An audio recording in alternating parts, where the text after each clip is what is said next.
Huge trouble for Mercedes in Suzuka. The Singapore GP has proven a real challenge for Mercedes, and when it comes to the performance on city tracks, the W13 just cannot find the right pace.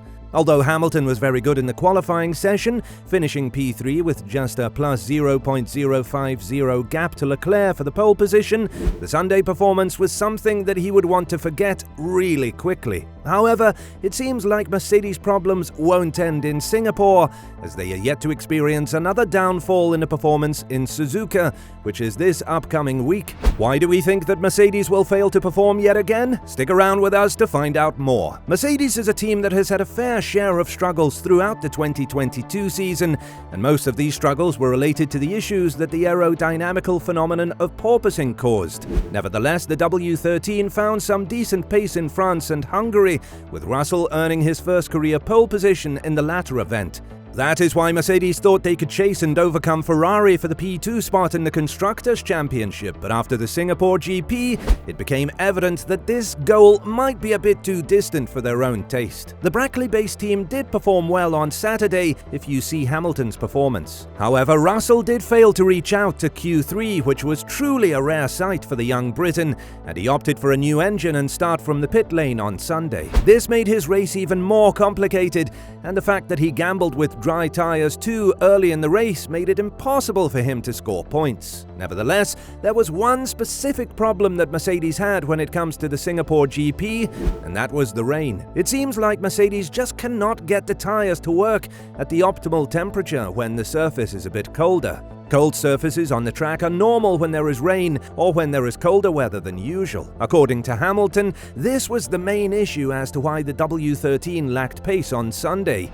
He was pushing his team constantly to start the race on the used intermediate tyres, since they already had a bit of temperature on them and were worked out. However, the team opted for the fresh new set of intermediate tyres, and according to Hamilton, he needed multiple laps to get those tyres to the optimal temperature.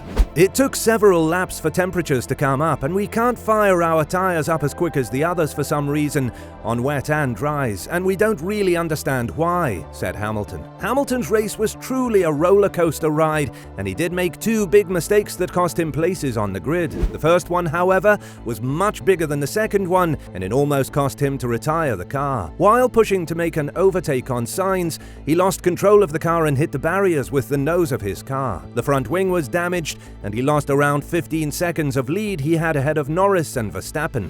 Nevertheless, Hamilton was in for a long pit stop and eventually had to satisfy with the P9 spot. When talking about this mistake, Hamilton said, "I'm not going to punish myself for one mistake. I think it was very tricky conditions for everyone.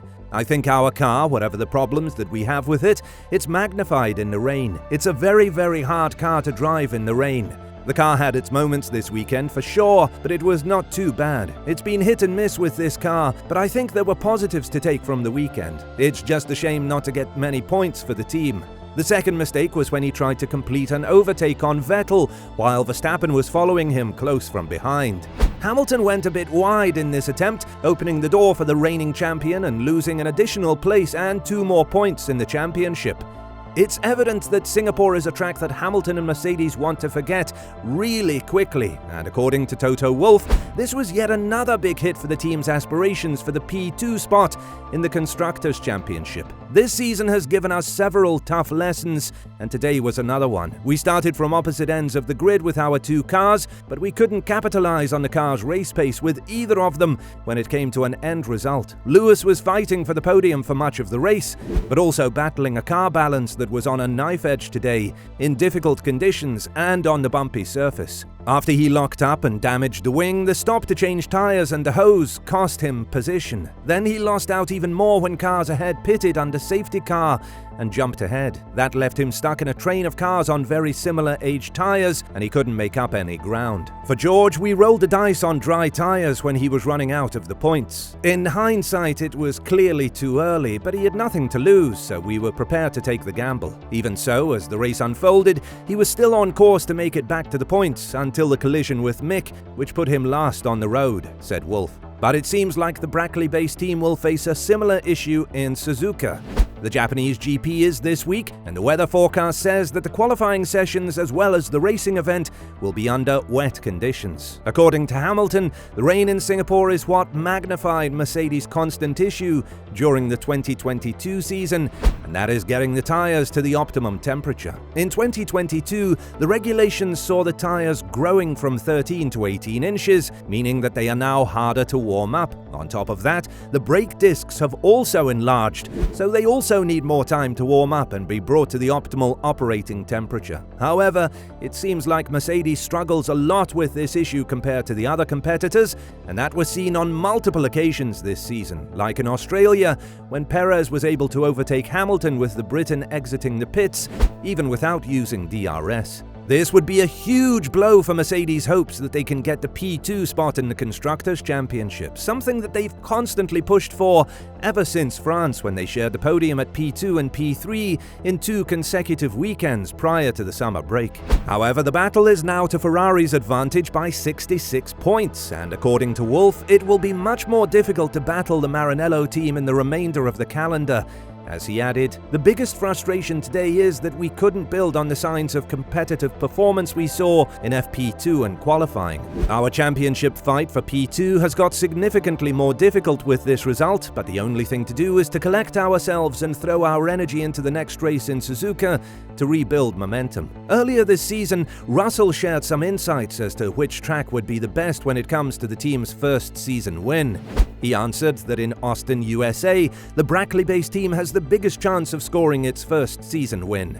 Both drivers of Mercedes spoke that the sole goal remains to win at least one race this season, something that has proven a real challenge, thanks to the design of the car that just threw them off the pace after having 8 dominant seasons in a row. There is something good for Mercedes fans to cheer on, and that is Hamilton's future with the team. It seems like the 7-time world champion is here to stay for a long time, as he recently spoke with Wolff and said that he doesn't plan to go anywhere, and his future is here, in Mercedes. Wolff shared some insights on Hamilton's future and his plans with Mercedes, as he said, "The advantage is we speak a lot together. Just last week we sat down and he says, 'Look, I have another 5 years in me. How do you see that?' Over time we have just grown together. We are totally transparent with each other. Lewis will be the first one to say, 'I can't do this anymore, because I feel I haven't got the reactions anymore, or I've just lost fun doing it, and there is another generation growing up that is just very strong.' So I have no doubt that whatever we agree on a contract extension, which is going to happen, that we both are always going to discuss very openly what does the future hold. I don't know if 40 is that age where you say that is not adequate anymore for a racing driver. If you look at where Fernando is with 41 years, he's still very much there. Now, is he the same Fernando that he was at 25? I don't know, but he's still very competitive. So Lewis, with the way he leads his life with the full ultra-narrow focus on his Formula 1 racing, all the others are just hobbies, I think he can take it quite far. With that being said, what do you think about Mercedes' performance in Suzuka? Do you think they'll struggle and yet again be uncompetitive? Let us know in the comments below.